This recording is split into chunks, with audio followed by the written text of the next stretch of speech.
안녕하십니까. 2024년 7월 5일 최병무의 팩트 시작하겠습니다. 민주당이 이재명 전 대표에 대한 수사검사 3명 그리고 또 다른 1명 이렇게 해서 검사 4명에 대한 탄핵 절차에 돌입했죠. 탄핵안을 발의해가지고요. 현재 법사위로 넘긴 상태입니다. 그러니까 법사위에서 이제 해당 검사들을 불러서 조사를 한다 뭐 이런 명목이지만 망신주기죠. 망신주기식으로 이제 불러다가 이제 물어보고 뭐 이렇게 하겠다는 건데, 그 해당 검사들이 이제 출석을 할지 여부는 불투명합니다. 왜냐하면 국정감사 및 조사에 관한 법률에 따르면 수사와 재판에 영향을 미칠 목적으로 그 국정감사나 조사를 해서는 안 된다 뭐 이런 게 있기 때문에, 그걸 이제 서로 어떻게 피해갈 것이냐 명분 있게 아마 이런 부분, 또는 만약에 불려가더라도 검사들이 답변을 거부하거나 뭐 이럴 수는 있는 거죠.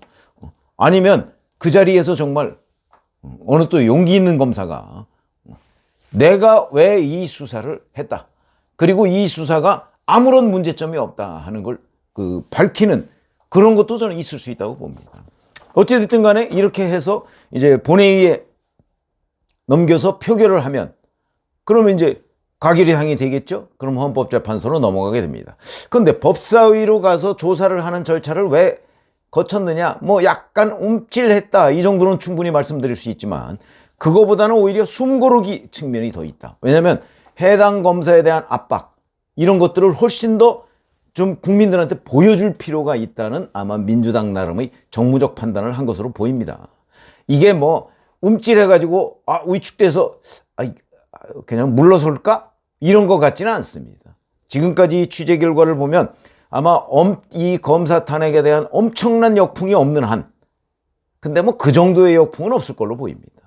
그러나 결국 탄핵안 제출 표결로 갈 것이다. 탄핵안이 이미 됐고 표결로 갈 것이다. 그러면 이제 그 가결이 돼서 헌법재판소로 가게 되죠. 여기에 이재명 전 대표의 목표는 결국은 수사의 흠집내기입니다. 본인이 지금 4개의 재판을 받고 있는데, 특히 그 중에서 이제 우이증교사 선고법 재판은 제가 어저께도 말씀드렸지만 10월쯤에 1심 선고가 나올 가능성이 있고요. 아주 높죠. 그 다음에 대북송금도 지금 수원지법에서 그 신진우 부장판사가 재판을 하게 돼 있는데, 그걸 서울중앙지법으로 옮겨달라 지금 이런 주장을 하고 있는 거 아닙니까? 뭐 이래서 이제 그 수사 자체가 문제가 있다. 이재명 관련한 수사는 다 문제가 있다. 그래야 이 수사가 흠집을 나게 되는 겁니다. 이게 이재명 전 대표, 이재명 피고인의 목표이기 때문에, 그 목표를 위해서 이재명 피고인은 열심히 달려갈 거다. 여론 크게 신경 안 쓸 것이다. 저는 이렇게 판단을 하고 있습니다. 뿐만 아니고 재판에도 이게 영향을 줄 수 있다는 그 판단으로 지금 추진하고 있는 거라고 저는 봅니다. 그래서 오늘 제가 말씀드리려고 하는 내용이 이 검사 탄핵이 수사와 재판에 어떤 영향을 미칠 것인가, 이걸 말씀드리려고 하는 겁니다. 자, 우선 탄핵안이 국회를 통과하면 해당 검사들은 직무에서 배제됩니다. 이렇게 되면 이제 헌재 결정을 기다려야죠. 뭐 대표적인 게 이상민 행정안전부 장관 같은 경우인데 167일 걸렸습니다. 그러면 뭐 대략 한 5.5개월 뭐 이 정도, 한 6개월 정도는 이제 걸려야 됩니다. 그 정도에는 이제 이 해당 검사들이 그 자리에서 업무를 못 보는 거죠. 자, 그러면 첫 번째, 수사에 차질을 빚을 것인가? 차질을 빚는 거는 이제 성남지청의 경우는 가능성이 있습니다. 왜 그러냐면 강백신 수원지검 성남지청 차장검사가 있는데, 이 성남지청에서 현재 정자동 호텔 의혹에 대한 수사를 하고 있거든요. 그 다음에 성남FC, 이거는 기소를 했지만 공소유지를 지금 담당하고 있거든요. 그러니까 성남지청장 빼면 차장검사가 직접 자기가 했던 수사니까, 이 대장동 수사를 했던 사람입니다. 강백신 차장검사는. 그러니까 이 부분에 대해서 대단히 잘 알고 논리도 개발하고 뭐 공소유지도 할 수 있는데, 이 사람의 업무가 정지된다? 그러면 약간의 차질이 있을 수 있습니다. 그 강백신 검사를 대신해서 뭔가 공소유지를 하고 수사를 중간 유지해야 될 사람을 이제 임명을 해야 되죠. 그런 사람을 찾아야 되는 겁니다. 뭐 있겠죠. 뭐 검사 많습니다. 성남지청에도 검사가 많기 때문에. 그러나 일정 부분 차질은 불가피해 보인다. 이거는 뭐 인정하지 않을 수 없는 부분입니다. 아마 그런 거를 이재명 전 대표가 지금 노리고 있을지도 모릅니다. 정자동 호텔 의혹은 제가 알기로는 작년 4월인가 수사를 시작했는데 1년이 넘었습니다. 근데 아직까지 뭐 이렇게 별로 드러난 게 없습니다. 그게 대장동의 판박이라는 거 아닙니까? 근데도 아직 드러난 게 없습니다. 그러니까 이 부분에 대해서도 아마 겁이 날 가능성이 대단히 높습니다. 이재명 피고인이. 또 이거 기소되는 거 아니야? 뭐 지금부터 기소되는 거는 저는 이재명은 별로 신경 안 쓸 거라고 생각합니다. 지금부터 기소돼봤자 뭐 2027년 3월까지 자기가 충분히 1심 선고 나오지 않도록 할 수 있다. 아마 이런 생각을 가지고 있을 겁니다. 자, 이제 이 사람들 이 강백신 차장검사 외에는 박상용 수원지검 부부장, 여기 지금 대북 송금 수사 다 끝내고 영국 연수 중입니다. 이 사람 뭐 직무에서 배제한다고 그래서 뭐 영국 연수에서 돌아와라 이런 것도 아닐 텐데 의미가 없다. 그런 거고요. 그 다음에 엄희준 인천지검 부천지청장이 있는데 여기도 지금 뭐 별로 걸려 있는 거 없습니다. 그러니까 이 사람 업무 배제 직무 정지한다고 해서 뭐 수사에 크게 차질을 빚을 것 없다. 이렇게 보시면 되고요. 자, 다만 이런 게 있죠. 이재명 이제 전 대표가 노리고 있는 거는 이재명을 건드리면 너 망신당한다. 이런 거를 이제 이 네 사람 외에 다른 검사들한테 보여주는 효과가 있죠. 망신당하기 싫으면 이재명 관련해서 소극적으로 수사를 하거나 아니면 아예 끼지 마라. 뭐 이런 거 아니겠습니까? 일종의 검사 겁주기죠. 이 검사 겁주기에 검사들이 실제로 겁을 먹을 것인가? 장담할 수가 없습니다. 검사들한테 물어보면 그런 거 택도 없다 우리는 이렇게 얘기를 하지만 꼭 그렇지 않다. 제가 왜 그 얘기를 할 수 있느냐? 이런 거 한번 보시죠. 지금 이원석 검찰총장이 강력하게 이재명 전 대표를 비롯한 민주당 측의 검찰 공격에 대응하고 있습니다. 그런데 그 기자회견 내용을 검찰 내부망인 이프로스에 올렸는데 거기에 현재 댓글이 한 300개 정도 달렸다고 하거든요. 검사 숫자가 몇 명이죠? 2200명이 넘습니다. 그러면 나머지 한 1900명은 뭡니까? 1900명은 거기에 댓글조차 안 달고 분노조차 하지 않는다. 우리가 이렇게 추정해 볼 수 있는 대목 아닌가요? 그러면 벌써 이재명의 이 검사 겁주기가 효과를 얻는 것 아닌가? 대부분의 형사부 검사들, 뭐 이런 사람도 또 관심 없는 거 아닌가? 뭐 이렇게 유추를 해볼 수 있는 대목이다. 그래서 검사 겁주기 해봤자 소용없다.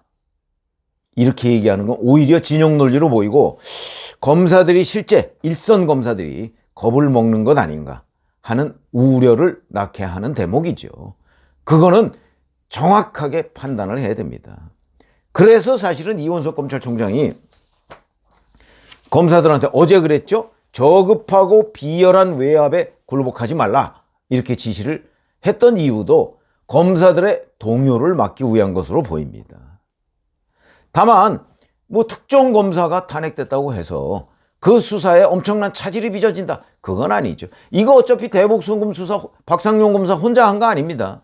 여러 사람이 있기 때문에 충분히 대체가 가능하다. 그거보다는 오히려 검사 겁주기에 목표가 있을 것이다. 이런 생각이고요. 저는 오히려 이런 생각을 하게 됩니다. 이재명 전 대표가 이렇게 대치 국면에서 의외의 부작용을 역풍을 맞을 가능성이 있다. 예를 들어서 저는 제2 윤석열이 나올 수 있다는 거죠. 국정원 댓글 사건 때 항명 논란이 불거졌을 때 윤석열 당시 검사가 나서서 바로 본인의 직속 상관을 직격했습니다. 그러면서 나는 사람에 충성하지 않기 때문에 뭐 이렇게 얘기했습니다. 그 말은 두고두고 회자가 됐고 그것이 오늘날 윤석열 대통령을 만든 상당한 이유 중에 하나가 됐죠. 자, 이렇다면 정말 법사위에서 부른다. 그러면 난 나가겠다. 나가서 당당하게 자기의 그 수사 논리, 왜 이재명이 유죄인가 하는 거를 얘기하는 검사가 없으란 법이 없습니다. 그거는 물론 상당한 정도의 뭐 논리뿐만 아니고 언변을 좀 갖춰야 됩니다. 그런 검사, 제2 윤석열 검사 없으란 법이 있습니까? 이랬을 때 그 검사는 영웅이 될 수도 있습니다.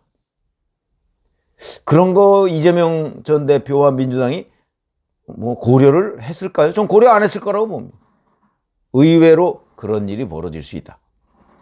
사실 상대 진영, 국민의힘 진영에서 보면 그런 거를 하나 좀 기대해 봄직합니다. 이번 이 검사들과 민주당의 충돌 과정에서 영웅적 검사가 하나 나올 수도 있겠다. 예를 들어서 이원석 검찰총장이 이제 뭐 임기 얼마 안 남았습니다. 이원석 검찰총장이 검찰총장 그만두고 9월이니까 그만두고 내가 정치권을 정화해야 되겠다. 뭐 그런 생각이 있는지 없는지 모르지만 이런 류의 지금 민주당류의 그 주장을 펴는 정치인들을 내가 직접 뛰어들어서 정리하겠다. 이럴 수도 있는 겁니다. 거기다가 1일 1 기자회견을 할 수도 있습니다. 무엇이 민주당의 검사 탄핵이 뭐가 문제인지. 예를 들어서 제가 지금 얘기하는 게 영웅적 검사가 나올 수 있다. 제2 윤석열이 나올 수 있다. 하는 거를 지금 말씀을 드리는 거고요. 자, 그 다음에 이제 재판에 영향을 미칠 것인가 하는 부분도 관심입니다. 왜냐하면 이재명 피고인 관련해서는 지금 재판으로 4건이 재판이 진행되고 있기 때문에 검사 탄핵이 판사 탄핵의 예고편이다. 이런 부분은 상당 부분 동의하실 겁니다. 근데 이제 해당 판사, 예를 들어서 이재명을 재판하는 해당 판사를 다른 걸 흠집을 잡아서 이제 탄핵을 한다. 이러겠죠. 직접적으로 이재명을 재판하기 때문에 너는 탄핵돼야 돼. 이런 건 아니고 다른 핑계. 아마 그런 것들을 지금 수집하고 있을지도 모릅니다.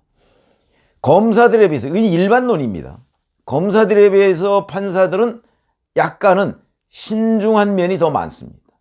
그렇기 때문에 여기도 영향을 안 받는다. 이렇게 우리가 단언할 수는 없죠. 민주당에 법조인 출신들 많습니다. 판사 출신도 많고 검사 출신도 많고. 그 사람들도 다 지금 연구해서 하는 거라고 보시면 되고요. 영향이 있겠죠.